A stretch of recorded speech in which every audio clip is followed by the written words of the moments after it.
my name's Izzy Curran, and today I will be recommending 3 book-to-film novel adaptations that I think you should read. It should be noted, however, that 2 of the 3 of these novels in this book do have quite a lot of graphic content in them, so I will be putting a trigger warning at the end of each of my summaries and recommendations, just so you can be aware, if wanting to go ahead and read the book, what exactly you are getting yourself into.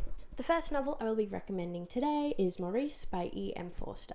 Maurice by E.M. Forster is a 1914 queer novel which follows our protagonist's Maurice's journey as a gay man in a less than forgiving 20th century England. At the time of writing the novel, homosexuality was still illegal in England, and despite the author being a heterosexual man himself, he could actually face pretty hefty punishment just for the publication of the book.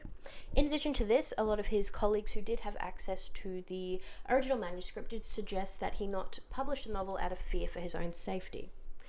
As a result, this novel was not published until 1971 after Forster's death. Overall, the novel is beautifully well done. I would definitely recommend it if you're a fan of books like Call Me By Your Name or Simon vs. the Homo Sapiens Agenda, or even if you just have any interest in progressive literature at all.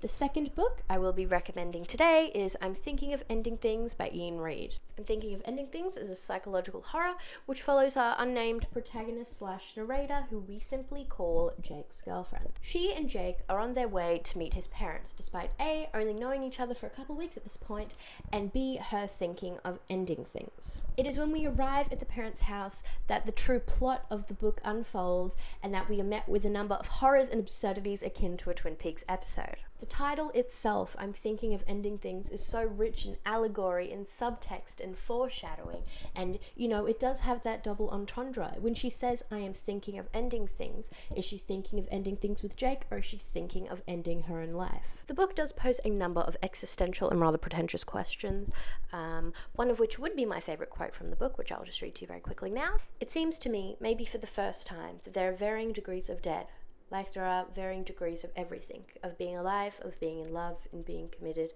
of being sure. A lot of people would consider the representation of mental illness in this novel quite problematic. However, I do find it to be a far more accurate and less romanticized version of what is presented in a lot of mainstream literature at the moment. So if you are looking for a more accurate representation of severe depressive disorders, I do think I'm Thinking of Ending Things is a brilliant place to start off. Trigger warnings for this book do include death, mental illness, violence, suicide, self-harm, stalking, and animal deaths. This book comes in at around 209 pages, and despite the very absurd and existential and very violent nature of the book, it does pose itself as a very easy to read, quick to read book, and I would definitely recommend this if you are wanting to have a deep think and discussion. My third and final recommendation of the day is Irvine Welsh's Trainspotting. Trainspotting is a collection of short, dark comedy stories which follow our protagonist Mark Renton, who is a heroin addict. A very interesting technique of this book is that it is written as it were to be pronounced. So as the book is from a perspective of a Scouse heroin addict, our novel is written as though it was written by a Scouse heroin addict. So for example, words like they are written as te, which a lot of people have said makes the book difficult to read, but I think it adds a very interesting edge and does get you to think a lot about your character. You don't really get the chance to forget who your character is in this book. A lot of horrible and problematic things do occur throughout the book, to and by our protagonist Mark Renton. The overall goal here is not to like him, but to rather sympathize with him. And even towards the end of the book, we do adopt his very pessimistic nature.